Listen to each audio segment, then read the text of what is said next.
안녕하세요. 한상봉입니다. 신비와 저항 두 번째 강의를 시작하겠습니다.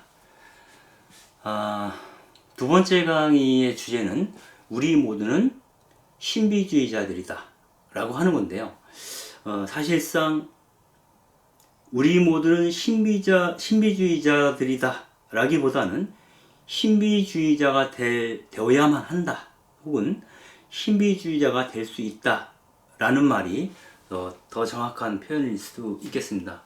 우리가 하느님의 그 신비를 지금 당장에 경험하고 있다면 신비주의자라고 입에 올릴 수 있겠죠. 그러나 많은 경우에는 신비주의로 가는 도상에 있는 순례자인 경우가 많이 있습니다.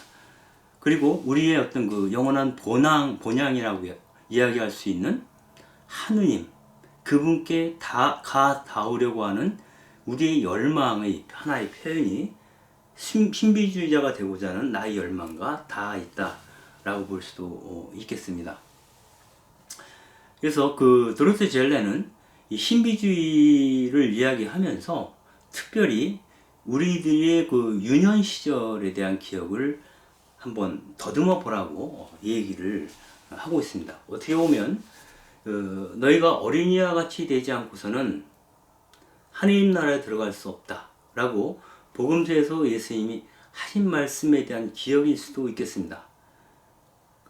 어린아이들처럼 순진무구한 눈으로, 그 맑은 눈으로 세상을 보면서 하느님이 창조한 피조세계의 아름다움을 식별할 수 있었던 그 순간이 바로 신비의 순간이기 때문에 그렇게 말을 하고 있는 것인지도 모르겠습니다.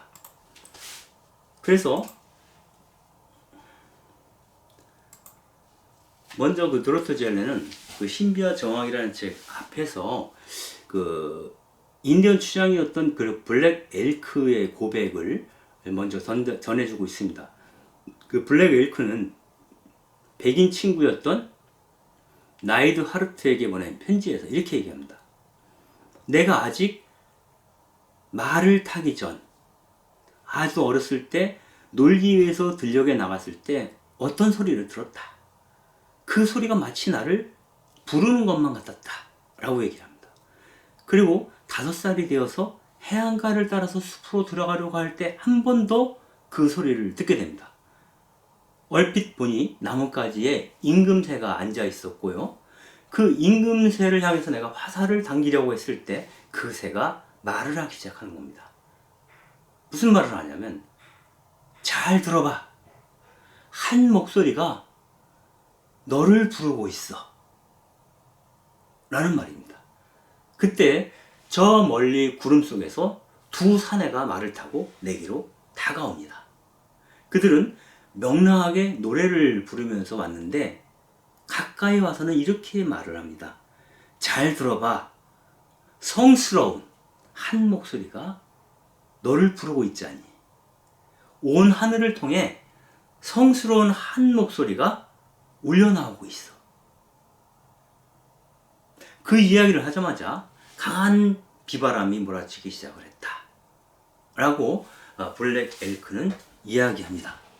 아마도 이 이야기는 블랙 엘크가 꾼 꿈일 수도 있고요, 어떤 환시일 수도 있겠어요. 그것을 명료하게 이게 팩트다 아니다 따지는 것은 의미가 없죠.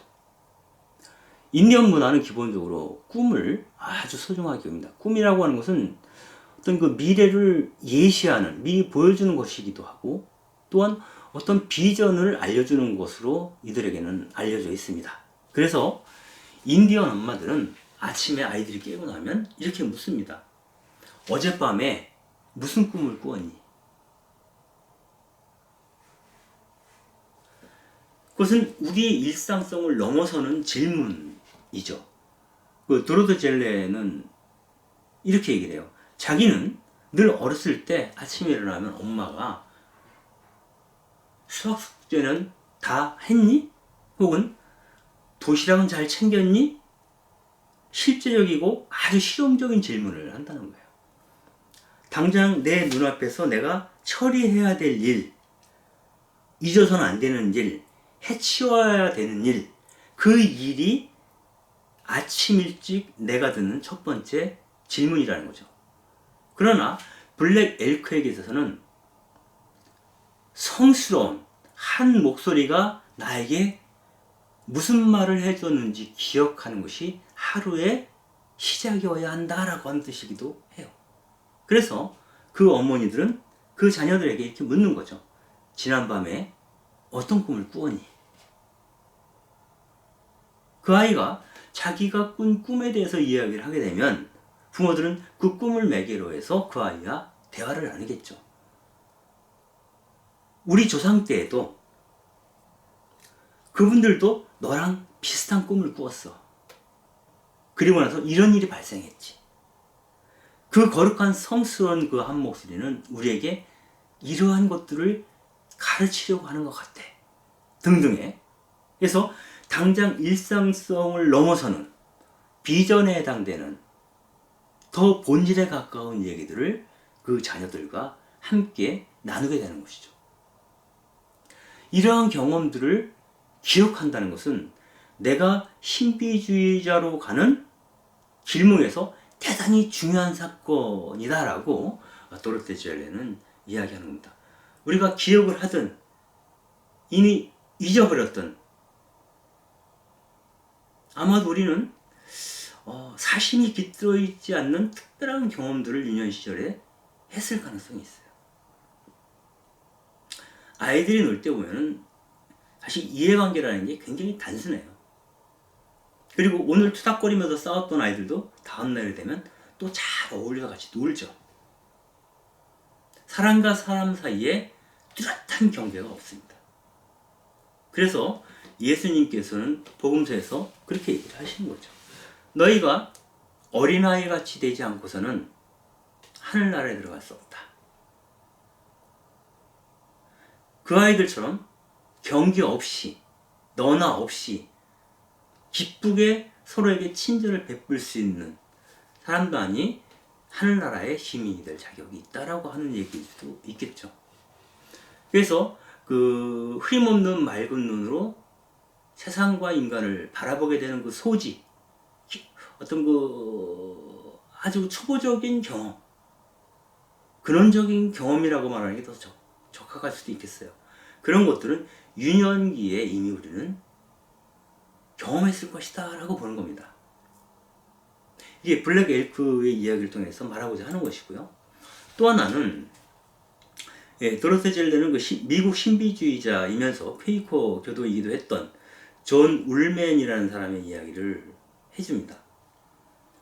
이 존 울맨은 어려서 그 묵시록의 한 구절을 읽게 되죠. 내용은 그렇습니다. 그 천사는 또 수정처럼 빛나는 생명수의 강을 나에게 보여주었습니다. 그 강은 하느님과 어린 양의 어자에서 나와 도성의 거리 한가운데를 흐르고 있었습니다. 강 이쪽 저쪽에는 12번 열매를 맺는 생명나무가 있어서 다달이 열매를 내어놓습니다. 그곳에는 더 이상 하느님의 저주를 받을 것이 없을 것입니다. 도성 안에는 하느님과 어린 양의 어자가 있어 그분의 종들이 그분을 섬기며 그분의 얼굴을 뵐 것입니다. 그리고 그들의 이마에는 그분의 이름이 적혀 있을 것입니다. 다시는 밤이 없고 등불도 햇볕도 필요 없습니다. 주 하나님께서 그들의 빛이 되어주실 것이기 때문입니다. 그들은 영원 무궁토록 다스릴 것입니다. 하느님의 도성에 대한 비전을 묵시록이 보여주고 있죠. 더 이상 슬픔이 없는 나라, 더 이상 억울함과 고통이 없는 나라, 오로지 그분의 얼굴을 맞대면할 수 있는 나라이고 다시는 밤이 없고 등불도 필요 없는 나라.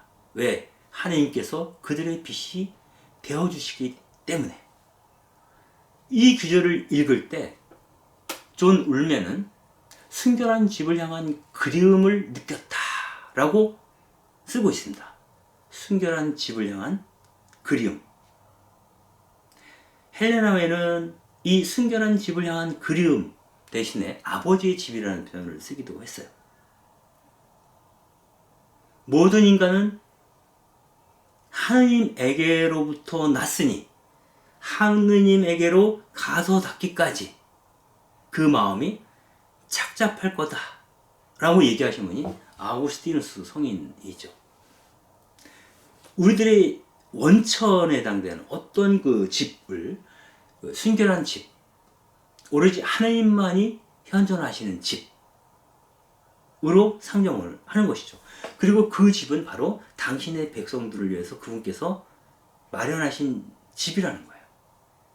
그때 느꼈던 나이고 순정한 마음, 환희심, 그리고 그 순결한 집을 향한 갈증과 그리움, 그것이 우리 주변에 풍기고 있는 그 거룩한 아우라, 복된 분위기죠.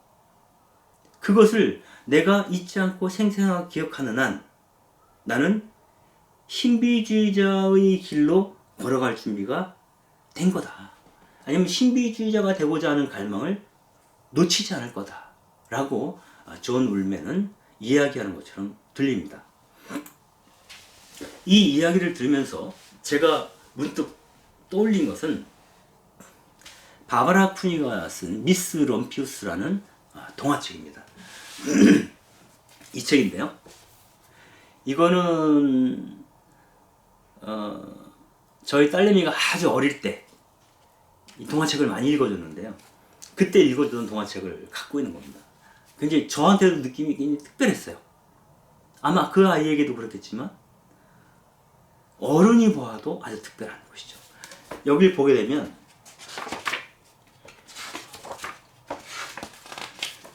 이 루핀부이라고 불렸던 이 럼피우스가 살고 있었던, 어린 시절 살고 있던 집은 바다가 보이는 항구 도시입니다. 그래서 언덕바지 위에서 바다를 바라보면서 많은 곳을 꿈을 꾸게 되죠. 나는 저 바다를 건너서 아주 먼 곳으로 갈 거야. 그러나 할머니가 되면 다시 이 바닷가로 돌아와서 살 거야. 라고 생각을 합니다. 이 아이는 이제 할아버지랑 같이 살고 있었는데, 이 할아버지는 그 배에 있는 어떤 그런 모형들을 만드는 그 목수였다라고, 세공장인이라고 볼 수 있겠죠. 그런 일을 하는 사람이고, 그분 옆에서 이 럼피우스가 그림을 그리고 있죠. 근데 결국 이 럼피우스는 그 커서 도서관에 사서로 일을 하다가 어느 날 문득 다 떨치고 나가서 열대의 섬에 가서 살기도 하고, 만년설이 쌓여있는 높은 산정에 가서 살기도 합니다. 그러다 결국은 다시 그가 이야기했던 것처럼 바다가 보이는 마을로 돌아와서 노년을 지내게 되는데요. 그때 할아버지에게 했던 말, 할아버지가 내가 아주 먼 곳으로 떠날 것이라고 얘기했을 때, 네가 해야 할 또 다른 한 가지가 있어 하면서 할아버지가 이야기했던 것이 있어요.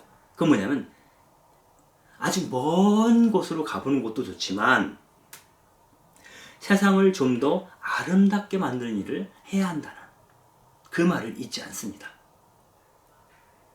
어찌 보면 이 미스 럼피우스에게 있어서는 세상을 좀 더 아름답게 만드는 일이라고 했던 할아버지의 그 언어 속에서 어떤 비전을 보고 있었던 건지도 모르겠어요. 그래서 새롭게 자리 잡게 된 그 바다가 보이는 이 마을에 살면서 꽃씨를, 루핀꽃 꽃씨를 잔뜩 인터넷으로 구매를 해가지고 그걸 주머니에 넣고 다니면서 길을 걸어 다닐 때마다 온 동네다가 뿌리는 거예요. 그리고 나니까 해마다 루핀꽃이 이 섬 사방에서 자라게 됩니다. 상징적인 것이죠. 여기서 이 루핀꽃은 우리가 보통 그 꽃을 심더라도 우리 집 마당에만 심지 않습니까? 마치 자동차를 타고 가면서 내 자동차 안에는 공기청정기를 틀어놓지만 바깥으로는 연기를 뿜어내는 것처럼, 그러나 루핀 부인은 내 집, 내 앞마당을 생각하는 게 아니라 온 마을 곳곳에 주머니에서 그 씨앗을 꺼내서 뿌려두는 겁니다. 그래서 만인이 이곳을 즐길 수 있도록. 그래서 이 세상이 좀 더 아름답게 이 세상을 좀 더 아름답게 만드는 일을 이런 방식으로 실현했던 사람이다 라고 얘기를 하고 있습니다. 그리고 자신이 평생 살면서 경험했던 것을 또 다른 아이들에게, 그 마을의 또 다른 아이들에게 들려줍니다. 그래서 이 아이들은 루핀꽃 씨를 뿌려왔던 이 미스 럼퓨스를 루핀 부인이라고 부르는 것이죠. 결국 이런 어떤 면에서 보면은 직접적인 경험이 없더라면 이러한 소설, 이러한 어떤 동화책을 통해서 우리는 어린아이들은 새로운 경험들을 무의식 안에서 축적하고 있는 것인지 모르겠어요. 그리고 아이들이 동화를 좋아한다는 것은 너무나 복된 거라는 생각도 듭니다. 모두가 블랙 엘크와 같은 경험을 하거나 존 울맨과 같은 경험을 하지는 못하죠.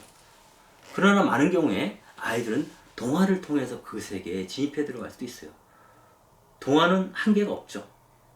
짐승도 말을 하고 사람이 짐승이 되기도 하고 짐승이 사람이 되기도 하죠. 물론 인어가 수도 있어요. 그런 온갖 상상의 세계 안에서 어떤 그 이상의 세계에 대한, 그 이상의 것에 대한 어떤 비전을 품는 경험들을 우리는 유년기합니다. 그러니까 나이가 들면 그게 가장 기나한 거야? 라고 생각하면서 그 이상적인 삶에 대해서 시시한 것으로, 불필요한 것으로, 사소한 것으로, 불가능한 것으로, 비현실적인 것으로, 결국 쓸데없는 짓으로 느끼게 됩니다. 그래서 시시해 하면서 오히려 그 비전이 담긴 책들을 멀리하게 되는 겁니다. 그래서 어찌 보면 우리가 우리 자녀들이 어린 시절에 내가 읽어주었던 그 동화를 나이가 들어서 다시 보는 작업도 굉장히 우리에게 유익할 수도 있을 것 같아요. 그래서 노인들을 위한 동화 다시 읽기 모임?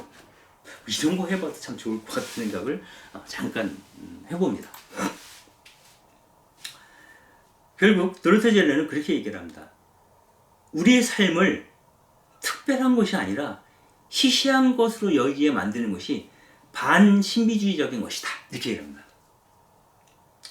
많은 사람들이 이런 꿈에 해당되는 것, 이상에 해당되는 것, 유토피아에 해당되는 것, 그 이상의 것들이라고 말하고 있는 그 모든 세계를 눈에 보이지 않는다는 이유로, 비현실적이라는 이유로, 내 합리적 이성이 받아들일 수 없다는 이유로 쓸데없는 것으로, 사소한 것으로, 시시한 것으로, 의미 없는 것으로 여기도록 압력을 받으면서 우리는 어른이 되어간다라고 이야기를 합니다. 그리고 어른이 되면 이 세상에서 모든 가치로운 것은 돈으로 환산될 수 있는 것, 돈으로 환산될 수 있는 것이고 그 가격이 높으면 높을수록 가치로운 것으로 여기게끔 하는 그런 문화에 젖어들게 된다 라는 겁니다. 그 과정에서 그런 생산력 능력에서 떨어지는 어린아이들과 여성들의 경험이 특별히 시시하고 사소하고 사적인 것으로 치부되기 쉽다는 거예요.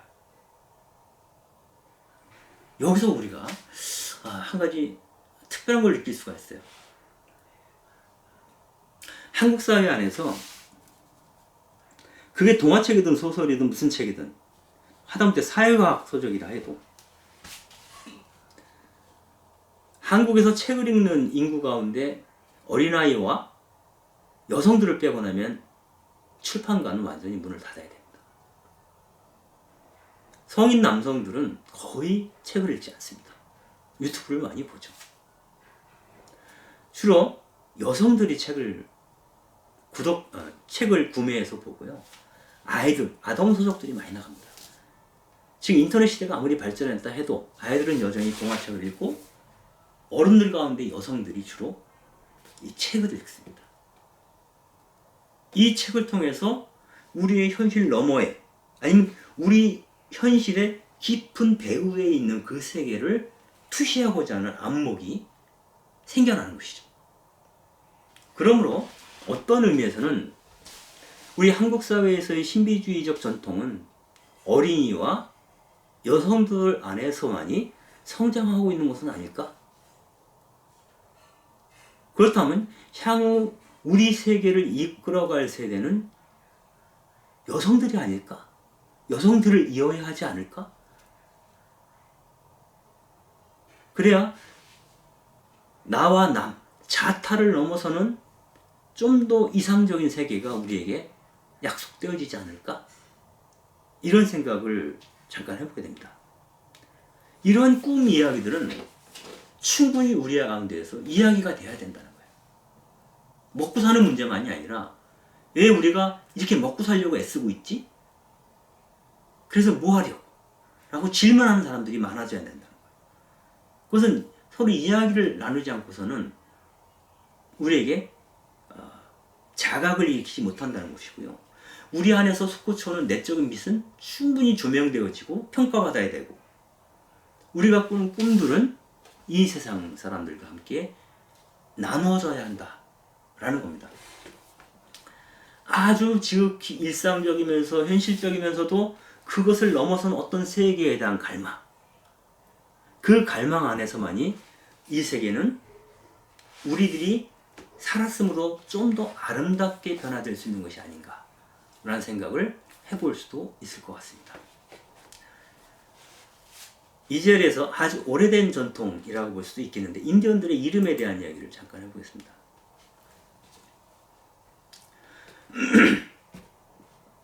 보통 그 미국 사람들 이름은 뭐 카펜터라든가 뭐 요한이라든가 존이라든가 이 성서의 인물들이라든가 아니면 그 직업과 관련된 그런 것들이 자기 이름이 되지 않습니까? 근데 인디언들 같은 경우는 특히 그 예전에 케빈 코스트너가 주연으로 나왔던 늑대와 함께 춤을 이라는 영화를 보게 되면 거기에 등장하는 그 현명한 인디언 족장의 이름은 10마리의 곰이었어요. 10마리의 곰하면 그 말만 들어도 이 사람이 어떤 사람인지 느낌이 오죠. 그리고 인자하고 너그러운 새 걷어차기라는 사람도 있고요.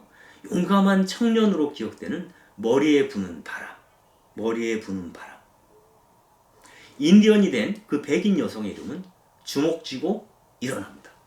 아주 용기 있는 어떤 그 자의 모습으로 드러나죠. 그래서 이름을 지을 때에도 그 사람의 성정이 고스란히 느껴지는 그런 이름을 짓게 되는 거예요. 그래서 아마도 인디언이 된 이 백인 여성은 누군가 자기 이름을 부를 때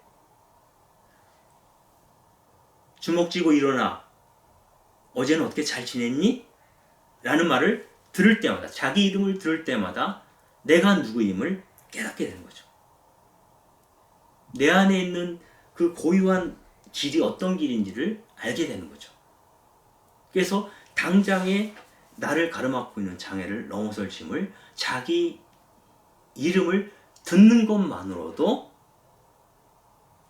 넘어설 수 있지 않은 것, 그 장애를 넘어서 갈 수 있지 않을까? 이런 생각을 해볼 수도 있겠습니다. 그러니까 어떤 그 이미지와 의미로 가득 찬 이름들이라고 볼 수가 있겠습니다.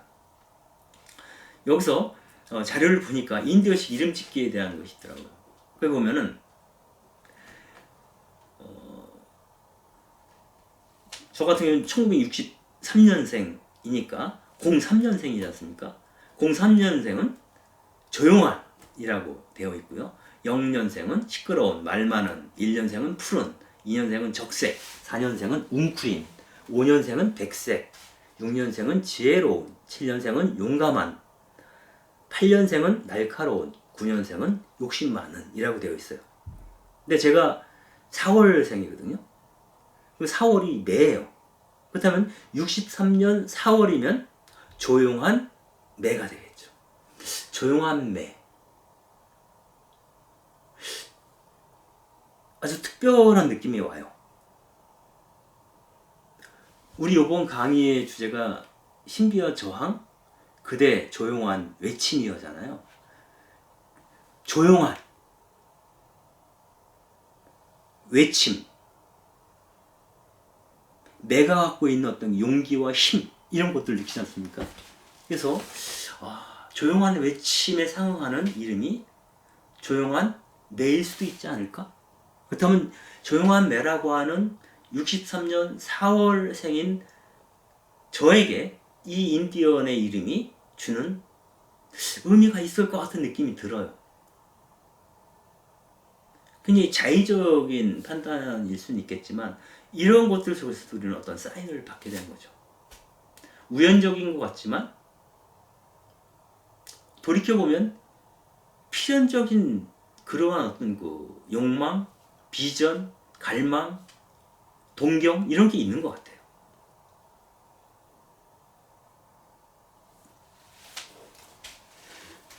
전에 어디선가 그런 얘기를 한 적이 있는데요.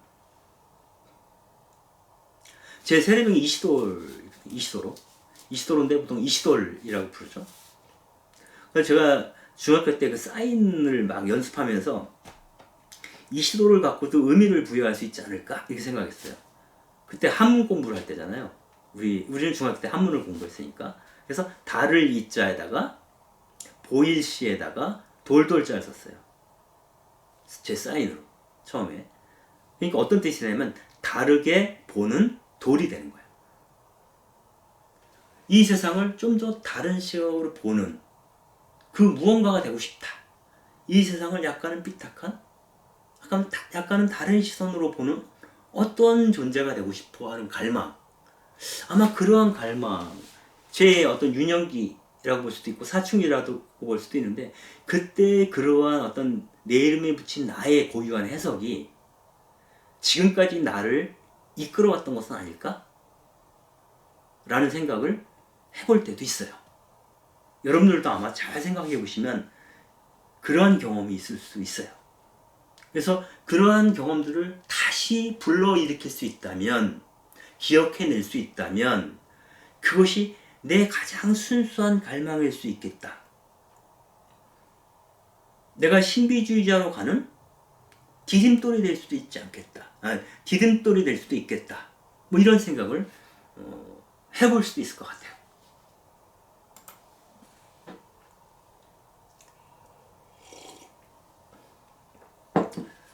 우리는 이러한 그 소중한 경험들을 유년기에만 겪는 건 아니죠.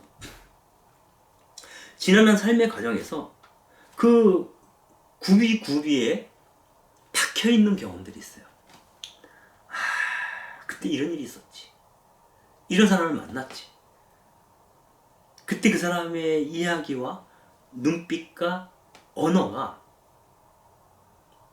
아주 특별했어. 굳이 말한다면 저 같은 경우는 한 3포인트 정도만 한번 찾아봤어요. 저희가 그 처음에 귀농을 하려고 막 여기저기 돌아다닐 때 자주 가던 곳 중에 하나가 전주입니다. 전주에서 그 전주 외곽에 있는 모악산 인근이었는데 그쪽을 다니다가 우연히 길에서 만난 분들이 있어요. 그분들이 자기소개를 하는데 남자분은 스스로를 백인이라고 하더라고요. 아마도 흰백자 어지린자 아닐까 싶어요. 그리고 여자분은 인덕이었어요. 어진덕. 근데 이 두 분이 그 모악산 기슭에 있는 조그만 그 농가를 얻어가지고 동거를 하고 있었는데 그 집에 초대를 받아서 간 적이 있습니다. 근데 가봤더니 그 집에 전기도 없어요. 원래 전기가 들어오던 전기줄이 있었는데 다 끊어버렸어요. 전기를 안 쓴다는 거죠. 초를 킵니다. 해가 지면 초를 켜요. 그날 그분들이 우리에게 저녁 식사로 초를 켜놓고 저녁 밥상으로 내온 것은 그 대나무죠. 대나무 죽통에 이제 쌀을 넣어서 이렇게 삶은 대통밥이었어요. 밥을 쪄가지고 나오셨는데 그런 얘기를 하는 거야. 자기들이 이 모악산에 들어와서 이 농가주택에 살면서 보니까 산을 이렇게 헤집어 보니까 여기 샘이 엄청 많았대요. 모악산에. 근데 그 샘이 쓰레기로 그냥 다 채워져 버렸다는 거예요. 샘이 사라져 버린 거죠. 그래서 그 숨겨져 버린 은닉되어진 샘을 찾으러 다니는 것이 이분들의 주요한 일이었다고 해요. 그래서 곳곳 골짜기마다 다니면서 주로 샘이 골짜기에 발달하거든요. 물이 모이는 곳이니까. 그럼 그 쓰레기 더미들을 다 휘쳐내면은 샘이 나온다는 거야. 그래가지고 그 쓰레기를 다 걷어가지고 산 아래로 끌고 내려와서 구청에 전화를 해서 이 쓰레기 가져가라고 얘기를 했는데, 뭐 1톤 차량으로 5대가 왔대나 몇 대가 왔대나 그래요. 그 굉장히 많은 쓰레기를 이분들 둘이서 치운 거예요. 그리고 샘을 회복시킨 겁니다. 그런데 이분들은 이 샘에서 하루에 딱 한 양동이의 물만 떠가지고 간대요. 그래서 그 하루에 한 양동이의 물로 모든 물이 필요한 일은 다 하는 겁니다. 물을 끓여서 밥을 해먹고, 그 밥을 해먹고 남은 그 물로다가 세수를 하고, 그리고 찌꺼기 물은 돌하게 버려서 새들이 남은 찌꺼기나 물을 먹게 하고,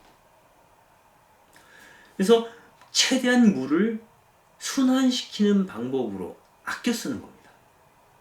하루에 한 양동.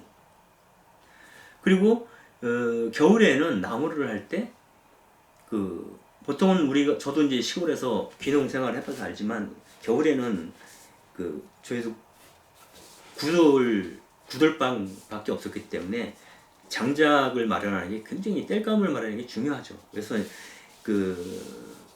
감벌하는 데 가서 베어진 나무들을 화물차로 실어다가 토막을 내서 이제 땔감을 마련하고 그랬는데, 이분들은 산에 가서 직접 삭정이들, 바닥에 떨어져 있는 그 삭정이들만 긁어온대요. 하루. 그것도 그날 뗄 만큼만. 그래서 내일 쓸 것을 미리 확보해 놓지 않는 그런 삶을 살았던 거죠. 그리고 거기서 그 가마솥에다가 소금을 굽습니다. 그래서 그 소금을, 저도 그 소금 굽는 걸 봤어요. 그 사람들 하는 걸. 아, 소금 구울 때 그 굴뚝에서 나오는 그 소금을 태우고 나면 고무탄 냄새 같은 게 나요. 소금을 태우는데 고무탄 냄새가 나요. 구운 소금을 만드는 거예요. 그렇게 해서 어떤 그 소금이 안고 있었던 노폐물을 다 제거한 그런 맑은 소금을 만드는 건데요. 그 소금을 만들어서 그것을 곡식과 나눠 먹는다 그러더라고요. 즉 본격적인 의미의 돈벌이를 하지 않는다는 거예요. 물물교환. 그리고 1년에 한 번씩 장흥이라는 곳에 가서 매주를 띄워서 장을 담그는 일을 하는 것으로 일종의 생활비를 번다, 이렇게 얘기를 하시더라고요. 그래서 어떻게 이 사람들이 이럴 수 있었을까? 그때 만났던 그 백인이라는 분은 원래 노동운동을 하시던 분인데, 어느 날 문득 깨달은 바가 있어서 산에 들어와 살기 시작했고, 또 다른 이유로 산에 들어와 살고 있었던 인덕이라는 분하고 인연이 닿아서 함께 살게 된 거거든요. 지금은 그분들이 어디서 뭘 하고 계시는지 모르겠어요. 어찌 보면 그런 사람들이야말로 은닉된 숨어있는 성인들이 아닐까? 살아있는 신비가들이 아닐까? 그런 생각을 해보게 돼요. 또 하나는, 지금은 이제 컴플레이션 음반도 많이 내시고, 화가로서, 음반 제작자로서, 또 광주에 있는 그 이메이징이라고 하는 그 문화센터의 장으로서, 도서관장으로서 여러 가지 일을 하고 있는 이민진 목사를 하고 있는데, 그분이 원래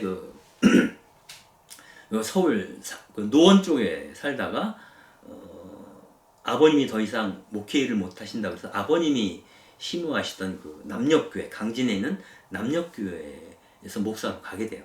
그때 이제 인연이 되어서 만나게 되는데, 저희가 그 이미진 목사 초청을 받아가지고 아주 오래된 얘기예요. 그 남녘교회 처음 갔을 때, 그때 이제 그 임 목사랑 그 아버님하고 어머님, 그리고 이현주 목사님이 와 계셨어요. 이현주 목사님과 같이 이제 그 방에 앉아서 있는데, 꿀하고 떡을 내오시더라고요. 그때 그 임 목사님의 아버님, 그 전임 목사죠. 그 연로하신 그 아버님의 표정과 음색이 아주 특별했어요. 예전에 그 정호경 신부님 말년에 배웠을 때도 그런 느낌이었는데, 할머니 같다라고 할까? 허리가 약간 구부정하시고 아주 살금살금 말씀하시는 게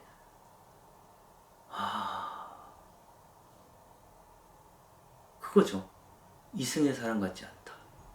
정말 곱게 잘 나이가 드신 늙으신 그런 목사님이셨어요. 그 어떤 그 이미진 목사의 아버님에 대한 특별한 기억이 있어요. 그 이미지만 남아있는 거죠. 또 하나, 그 이미진 목사가 그 어디야? 어디죠? 광주 옆에. 갑자기 생각 순창 말고. 아무튼 그쪽으로 주로 광주에 가서 지낼 때 그 남녀교회를 대신해서 맡고 있다가 나중에 사랑 어린 학교라는 것을 순천에서 시작했던 그 김민혜 목사님이라고 있어요. 이 사진에 나오는 이분이신데 너무 재밌어요. 이분은 이제 남녀교회에 있을 때도 만났고 순천 가서 그 사랑 어린 학교에 있을 때도 만나는데 여기서는 교장을 천장이라고 불러요. 근데 그 본인을 사람들이 부를 때는 그 김민혜 천장님 이렇게 부르는 게 아니라 두더지라고 그냥 불러. 천장이라는 말도 안 붙여요 사실. 애들이 학교 교장인데도 애들하고 같이 거기서는 애들이 대안학교예요. 대안 초중학교인데 그 학교에서 한 1km 정도 떨어지는 정류소에 다 내려서 한 1km 이상을 걸어서 등교를 합니다. 아이들이. 근데 걸어서 등교할 때 선생님들도 그 아이들을 마중하러 나가요. 1km를. 그래서 선생님들이 그 아이들과 함께 등교를 하는 거예요. 그 논뚝길을 걸어서. 그러면 논뚝길을 걸어서 가는 동안 뭐 별의별 뭐 구경도 하고 장난도 치고 뭐 자연을 온통 느끼면서 이 사랑 어린 배움터까지 오게 되는 거죠.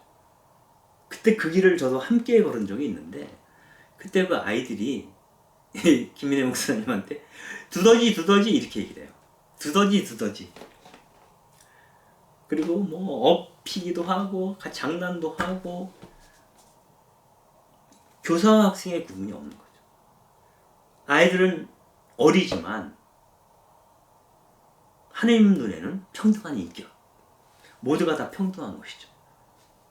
교사와 학부모와 학생은 모두가 평등한 하나님의 자녀라는 점에서 동등한 인격체로서 존중받는 그런 학교라고 볼 수 있고요.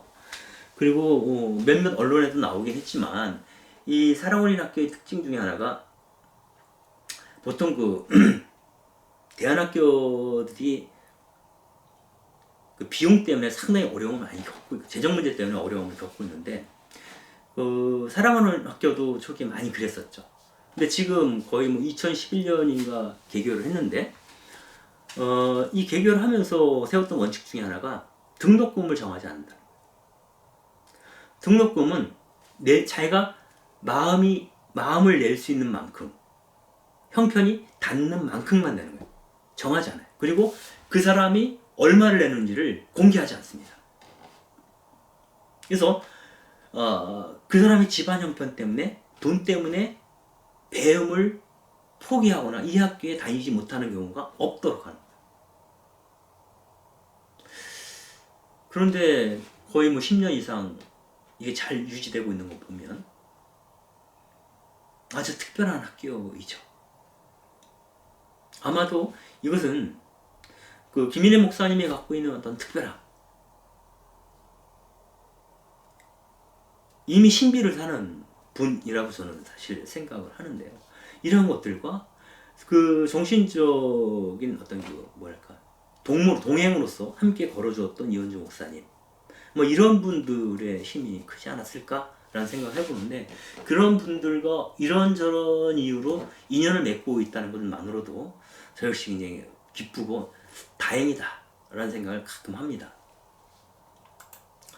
이러한 경험들은 우리로 하여금 잠시 우리가 살면서 잊어버렸던 이거 말고 또 다른 삶도 가능하지. 저렇게 사는 것도 가능하지. 이렇게 사는 사람들도 있네? 라는 것 통해서 내가 유년 시절에 어려웠던 신비의 한 단층을 드러내 보여준다는 거예요. 그래서 그 어떤 그 신비의 단층을 우리가 다시 회복할 때, 기억해낼 때 우리는 지금의 삶을 잠깐 멈추고 다른 삶에 대해서 생각해볼 겨를을 갖게 되는 것이 아니냐라고 도로테 젤레는 이야기하고 싶어 하는 것 같아요. 여기서 도로테 젤레는 그 올더스 헉슬리 작가이죠. 뭐 심리학자라고 볼 수도 있고 철학자라고 볼 수도 있는데 기본적으로는 작가이죠. 이 올더스 헉슬리가 쓴 영혼의 철학에 나오는 신비주의로 들어가는 세 가지 문에 대한 소개를 합니다. 여기서 보면 우리가 어떤 그 일상을 벗어나는 혹은 일상을 넘어서는 또 다른 비전을 보기 위한 신비주의로 들어가는 세 가지 문이 있는데 그 중에 하나는 실천적인 수행, 연습, 훈련을 통해서 가는 것. 즉 요가라든가 뭐 비건식 같이처럼 의식적으로 식사를 한다거나 호흡, 단전호흡을 한다거나 뭐 이런 것들을 통해서 우리가 지금 집착하고 있는 곳으로부터 이 사람이 좀 거리를 유지하고 자기 깊은 내면을 응시할 수 있도록 돕는 훈련을 중요시하는 그러한 어떤 방법이 있다는 거예요. 그러니까 붓다 같은 경우에는 탐진치, 욕망과 번민과 허상의 불꽃을 끄기 위해서 사변을 하는 것, 철학적인 사고를 빛내는 것을 허용하는 것이 아니라 그런 호흡을 새롭게 한다거나 요가를 한다거나 의식적인 식사를 한다거나 고행을 통해서, 고행은 좀 붓다랑은 어울리진 않지만 그래서 그 일종의 그 생각 자체를 없이 함으로써 생각 너머에 계신 그분을 보게 하는 그 세계와 만나게 하는 방법을 취했던 길이 있죠. 즉 무념무상을 통해서 허공, 그러니까 텅 빈 충만을 체험케 하는 어떤 방법을 찾아가는 방법이 있고요. 그 다음에는 그 철학자들이나 신학자들이 하는 방법인데 그것은 더 깊은 어떤 그 진리에 대한 탐구를 통해서 그 세계로 넘어가고자 하는 노력이죠. 이를테면 양자물리학이라든가 형이상학을 깊은 차원까지 공부함으로 인해서 이 세상의 이치에 대해서 새롭게 깨닫는 것이 있는 거죠. 그것이 정말 정확한 깨달음이라면 내 삶을 흔들 만한 깨달음이라면 그로 인해서 내가 변할 수도 있어요. 생각이 바뀌면 내 삶이 바뀔 수도 있죠. 내가 다른 방식으로 살면 내 생각이 바뀔 수 있는 것과 마찬가지예요. 이를테면 그런 겁니다. 양파가 있는데 양파의 껍질을 계속 까다 보면 속이 텅 비어 있지 않습니까?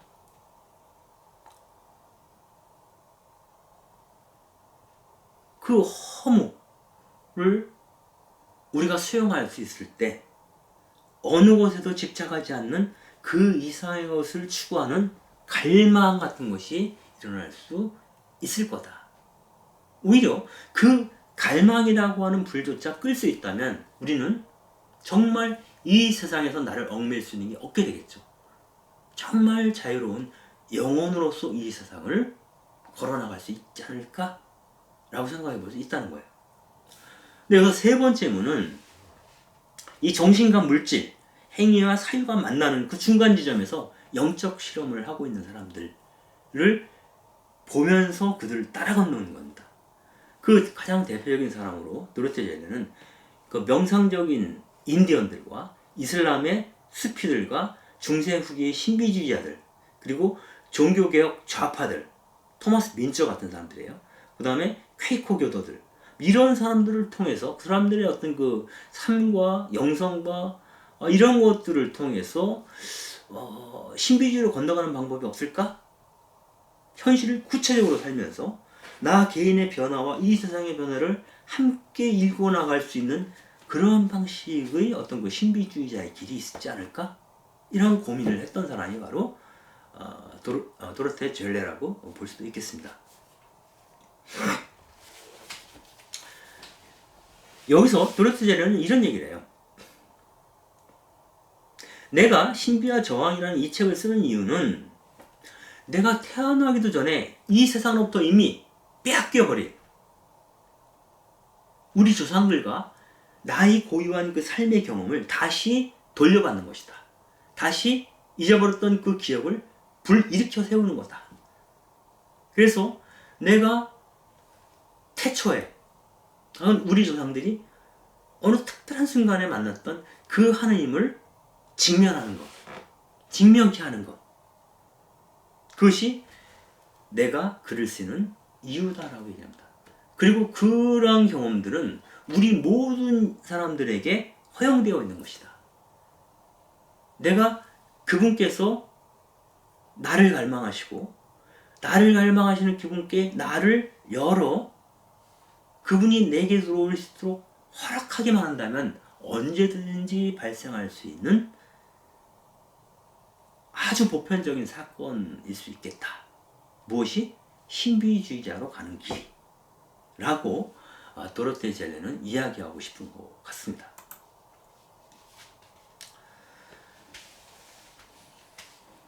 제가 목이 타서요. 지금 밖에 비가 많이 내리거든요. 아주 많이 내리지 않네. 비가 지금 이 바깥을 촉촉하게 적시고 있는데 마치 봄비 같아요. 날이 많이 풀렸다는 거죠. 그런데 제가 며칠 전부터 감기 몸살이 걸렸는데 아직 낫지를 않아서 제가 이야기하는 동안 목이 자꾸 타요. 그래서 아주 짧은 강의를 하면서도 조금 신기함을 느끼는데 이것도 무슨 사인이 있는 것은 아닐까? 라는 생각을 잠깐 해보면서 이야기를 계속 하겠습니다. 그렇다면 우리가 궁극적인 어떤 체험을 한다는 건 뭔가? 그거를 갖다가 윌리엄 제임스라고 하는 미국 실용주의 심리학자이죠.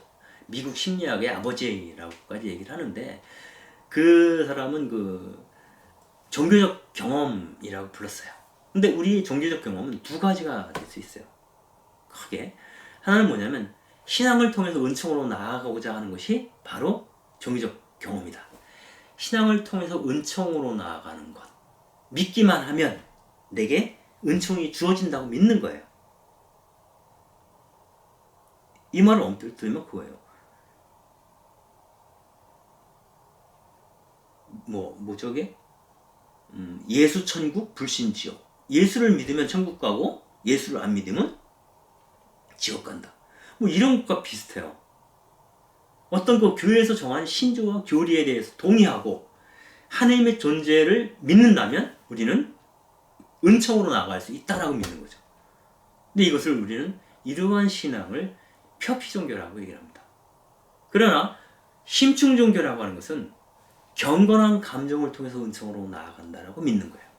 즉 거룩함에 압도당하는 경험을 통해서 내가 하느님의 현존 안에 생생하게 살아있다는 것을 느낄 때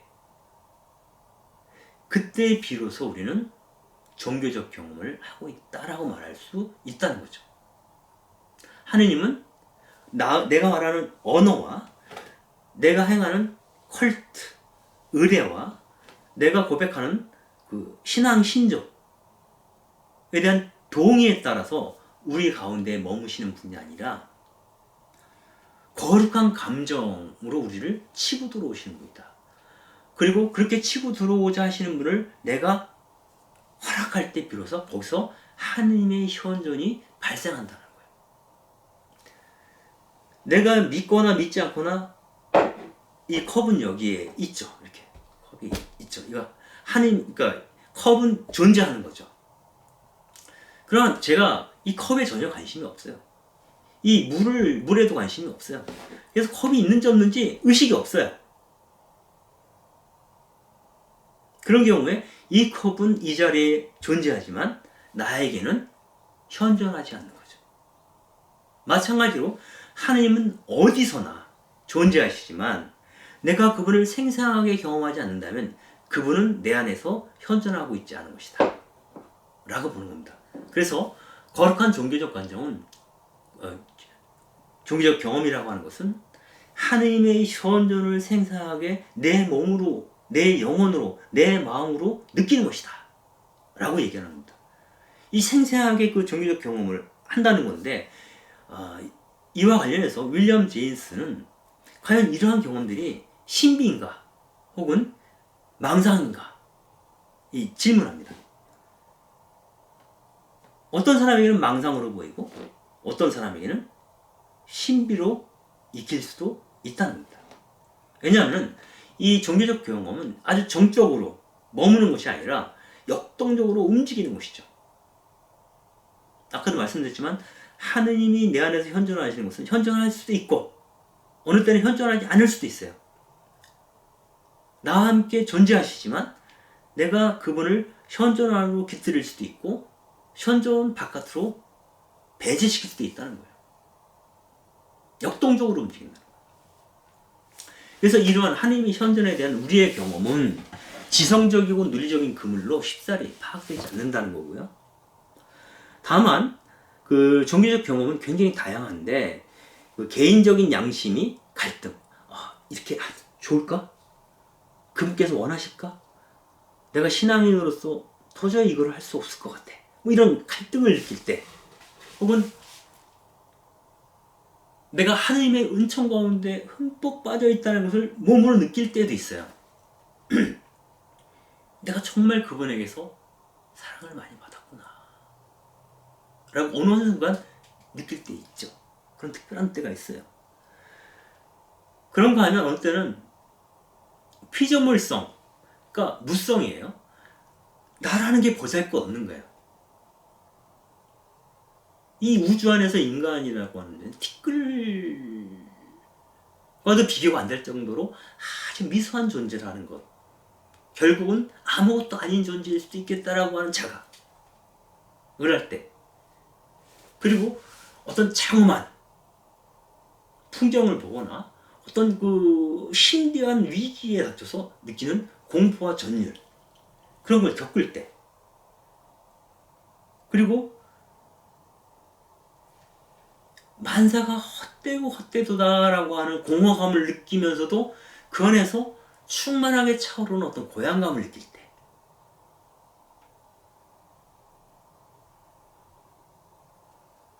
집착으로부터 해방될 때겠죠.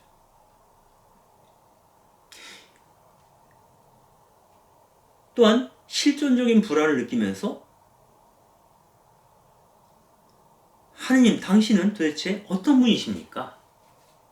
도대체 나는 또 누구입니까? 라고 묻기 시작할 때, 이럴 때 우리는 종교적 경험을 하고 있다 라고 윌리엄 제임스는 이야기를 합니다.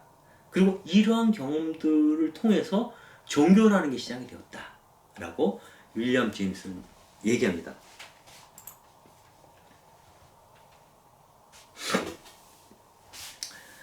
그래서 이 윌리엄 제임스는 그 종교적 경험을 깊은 차원에서 했던 그런 성인들의 공통점은 현실적인 자아에서 이상적인 자아로 옮겨간다 이렇게 합니다. 즉 이기적인 삶을 포기하고 이 세상을 위해서 헌신하는 삶으로 나아간다라는 거예요. 이런 사람들은.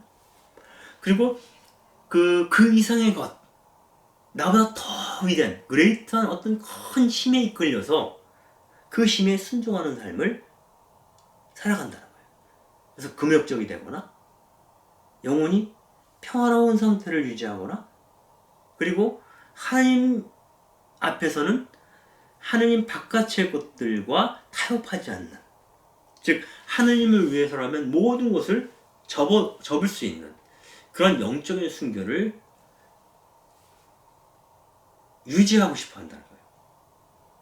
그리고 예전과는 달리 그러면서도 무한히 자유롭고 내 영혼이 들어 올려진 듯한, 고양된 듯한 느낌에 사로잡히게 된다는 거예요.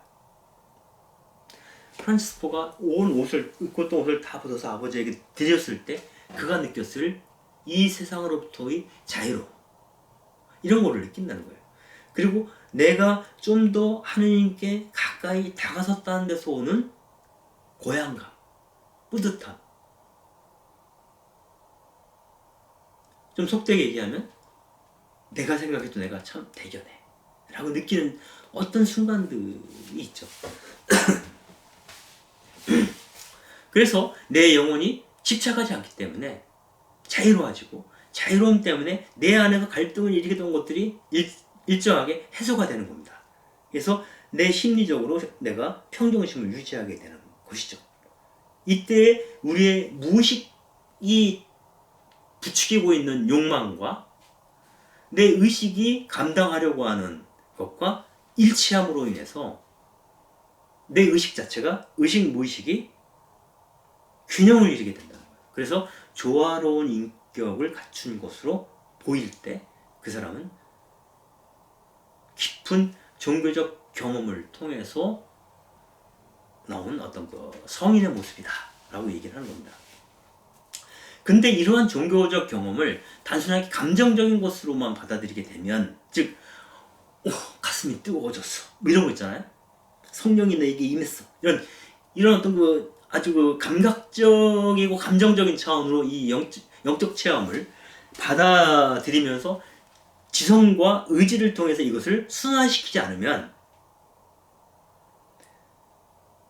광신자가 되거나 혹은 자기의 신념에 몰입한 나머지 다른 사람의 경험들을 완전히 밀어붙이는 거죠. 배제하고 용납하지 않는 그런 독선적인 신앙으로 나타날 수도 있다. 아마 여기서 이른바 근본주의가 나오는 건지 모르겠어요. 근데 그 종교적 경험을 성스러움의 접촉? 성스러움과의 접속이라는 측면으로 접근했던 학자도 있죠. 그 사람은 루돌프 오토입니다. 루돌프 오토는 그 성스러움의 의미라는 책에서 그런 얘기를 하죠. 인간의 종교적 경험은 누면적 감각이다. 이 누면적 감각이라는 것은 초월적인 실제, 즉 하느님이 되겠죠. 어떤 거룩한 실제와 우리가 접촉할 때 누면적 감정을 갖게 된다라고 해요.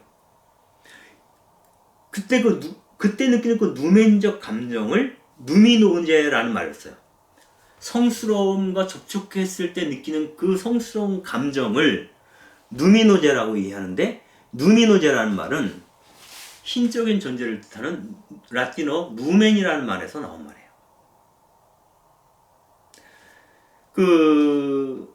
우리가 거룩하다 얘기했을 때는 선하다라는 말과 선하다는 뜻도 포함되어 있죠.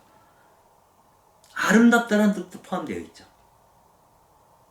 그리고 납득할 만하다는 뜻도 포함되어 있을 수도 있어요.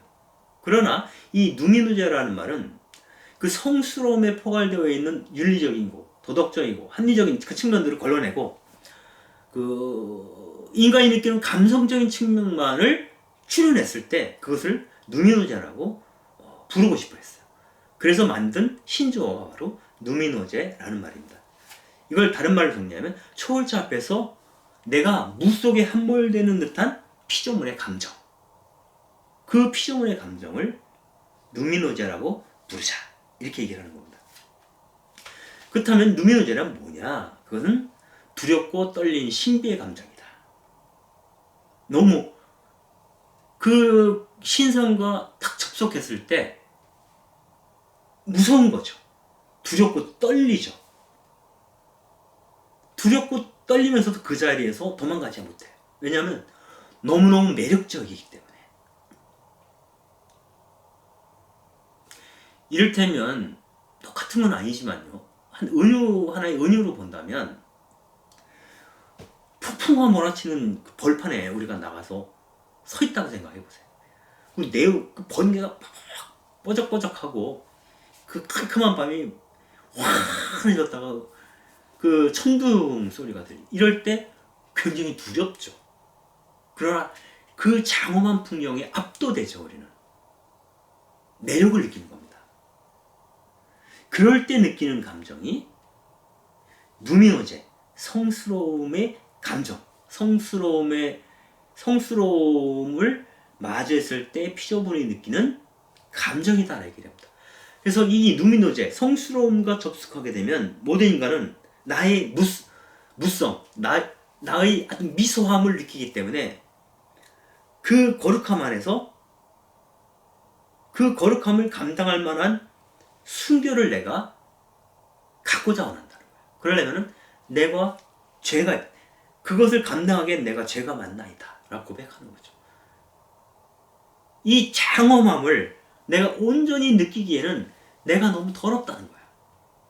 그래서 속죄를 통해서 구원받기를 희망합니다.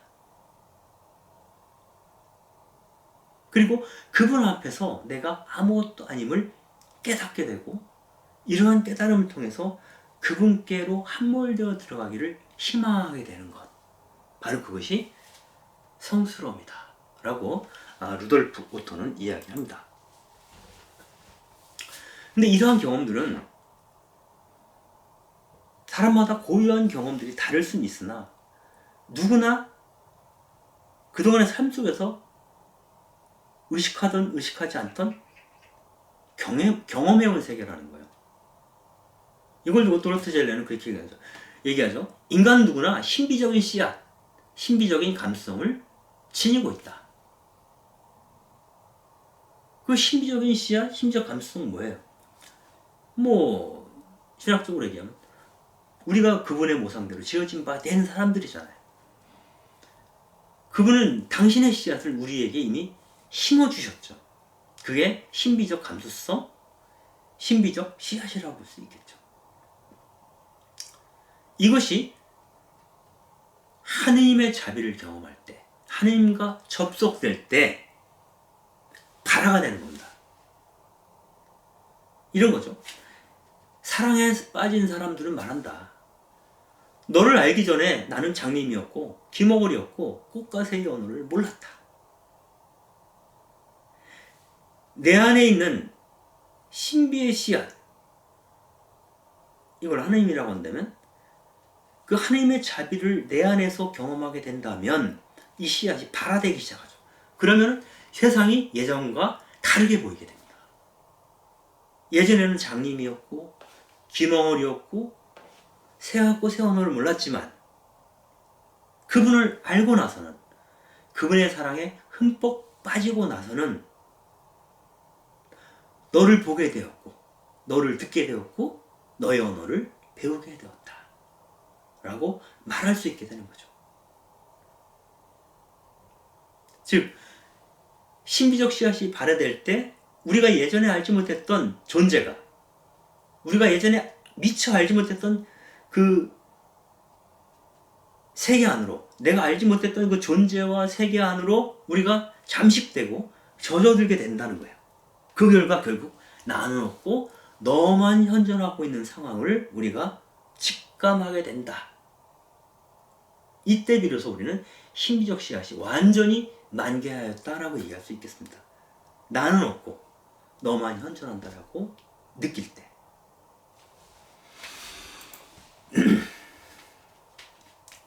마이스터 에카르트는 이런 얘기를 합니다. 선물에 관한 얘기를 하는데요. 이 선물은 신비의 씨앗, 신비의 감수성, 신비적 감수성을 뜻하기도 하죠. 하느님이 하늘과 땅에 내려준 모든 선물들은 하나의 목적만을 지니고 있다. 그것은 바로 그분 자신이다. 하느님께서 우리에게 주신 모든 선물들은 하느님을 지향하고 있다. 모든 다른 선물들과 함께 하느님은 우리가 그분 자신이신 그 선물 앞에서 이 선물을 받을 준비가 되어 있기를 바라신다. 여기서 우리가 알 수 있는 것은 뭐냐면, 선물을 주는 자와 분리되지 않는다는 거예요. 이 시계를 받았어요. 이 시계는 내가 돈 주고 어디서 샀다면 모르지만 그럼 내가 번 돈으로 산 거니까 그런 의미가 있겠죠. 내 시계죠 그냥. 그런데 이것을 누군가로부터 선물을 받았어요. 그럼 이 시계를 볼 때마다 우리는 이 시계를 나에게 선물한 그 사람을 기억하게 되죠. 그 사람이 돌아가신 아버지라면, 어머니라면, 연인이라면 이 시계를 볼 때마다 그분이 이 시계를 통해서 나와 함께 현존할 수 있게 될 수도 있을지 모르겠어요. 즉, 이 선물과 선물을 준 자는 분리되지 않는다는 거예요. 그래서 우리가 이 세상을, 내가 보고 듣고 느끼는 이 세상의 모든 것을 그분께서 주시는 선물로서 인식할 때 우리는 그 세상을 통해서 우리는 하느님을 느끼게 된다는 겁니다. 그러므로 이 세상에 눈을 밝히 뜨고 나면 거룩하지 않은 것이 없다. 눈을 밝히 뜨기 전까지는 내가 착취할 수 있는, 내가 소비할 수 있는, 내가 학대할 수 있는, 내가 마음대로 할 수 있는 그 무엇이었을 수도 있어요. 그러나 그것이 하나님께서 내게 주신 선물이고 그 선물 안에서 그분이 현존하신다는 걸 느끼게 된다면 함부로 할 수 없겠죠. 내가 그분을 존경하듯이 이 모든 피조물을 존중하겠죠. 내가 그분을 사랑하듯이 그 모든 피조물을 사랑할 마음을 먹게 되겠죠. 세계가 내가 마음을 먹는 동안 그 내 안에 묻혀버렸던 그 씨앗을 깊은 곳에, 너무 깊은 곳에 있어서 내가 알지 못했던 그 씨앗이 발아내는 순간, 발아시키는 순간 이 세상과 그분은 나에게 새로운 눈으로 보여지게 된다는 거죠. 즉, 한 세상이 닫히고 또 다른 세상이 열리게 된다라고 볼 수도 있겠습니다. 그것이 바로 신비주의가 가는 길에서 경험하는 세계다라고 말씀드릴 수 있겠습니다. 좀 단편적이긴 한데요. 이 글 끝에서 도로트 젤레는 그 얘기도 합니다. 신비주의자였던 하인리 소이세라는 분의 이야기인데요. 그분이 깊은 명상에 몰입해 있었는데 한 부인이 찾아왔던 거예요. 면담을 요청했던 거죠. 근데 그 깊이 명상에 몰입하다가 그 여인의 방문이 귀찮은 거예요. 왜냐하면 내 명상이 깨질까봐. 명상의 지속성이 깨질까봐. 그래서 빨리 돌려보냅니다, 그냥. 그런데 그 여인이 돌아갈 때, 그 여인이 슬픔에 잠겨 되돌아갈 때, 그 여인과 함께 하느님도 역시 그에게서 떠나갔다라고 얘기를 합니다. 그것을 뒤늦게 명상을 하면서 알게 된 그 소이세가 그 여인을 찾아 나섰죠, 광야로. 그러나 그 여인을 만날 수는 없죠. 우리가 명상을 하는 가운데서 하나님을 만날 수 있다면 우리는 그 여인과 면담을 하면서도 하나님을 만날 수 있어야 하죠. 우리가 입 맞추고 마시고 일하며 웃거나 명상하는 그 가운데 항상 하나님의 현존하심이 드러나야 한다는 겁니다. 하나님의 현존 안에서 먹고 마시고 즐기고 이야기를 나누는 것이죠. 명상도 하고 기도도 하고 미사도 참여하는 것이죠. 기도할 때 거룩하고 밥 먹을 때는 속된 것이 아니라는 거예요.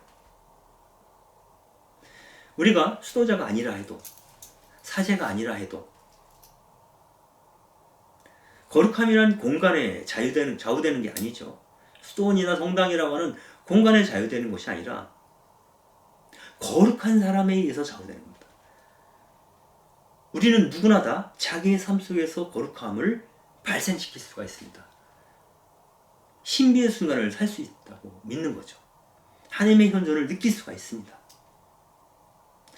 그럼에도 불구하고 우리는 대부분의 많은 시간들, 직장에서 보내는 시간, 집에서 보내는 시간, 학교에서 보내는 시간, 이 모든 시간을 내심의 근원적인 원천으로부터 떼어내서 그 시간을 보내고 휴식 시간에만, 혹은 미사 시간에만, 기도 시간에만, 내가 정해놓은 그 시간에만 그분을 마치 만날 수 있는 것처럼 처신한다는 겁니다.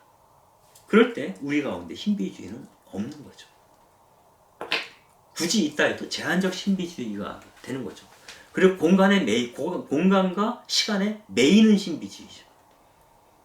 그러나 성령처럼 하나님의 현존은 자유롭게 언제 어디서나 드러나야 하므로 그것은 불완전한 의미의 신비이고 사실 신비라고 말하기 어렵다라고 말할 수 있겠습니다. 마무리로 그런 의미에서 우리가 깨어 있다면, 각성되어 있다면 우리 모두는 신비주의자가 될 수 있다는 건데요. 그것을 위해서는 유년기에 어린이다움을 거듭 새삼 회복할 필요가 있다.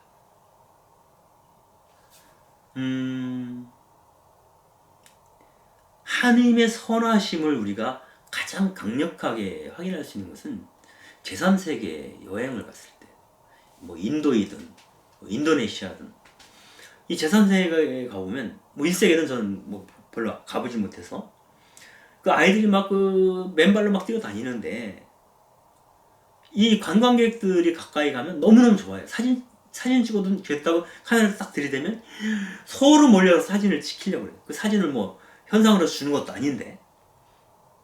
그리고 함께 찍는 것도 되게 좋아요. 그리고 너무너무 친절해요. 굉장히 친절합니다. 그 아이들의 선함을 보면서 우리는 하느님의 선함을 보죠. 그 기억을 상기하라는 거죠. 그리고 폭풍이나 번개와 천둥이나 풀꽃, 이 특히 콘크리트 바닥에 틈만 있으면 그 비집고 올라오는 꽃들이 있지 않습니까? 이런 것들을 보면서 또 우리가 그 드라마를 보면서도 눈물을 흘릴 때가 있어요. 어떤 감동적인 장면을 보게 되면 평소에 울지도 않다가 드라마 보고 우는 경우도 많아요. 내 안에 깊이 숨겨져 있던 그 신비적 감수성을 건들기 때문인 것 같아요. 내 안에 깊이 숨겨져 있던 그 신비적 감수성을 건드리는 그 영화, 책, 드라마 이런 거 보는 거 나쁘지 않다고 생각해요. 근데 가장 좋은 것은 그런 사람을 만나는 거죠. 그런 사람을 보는 거죠.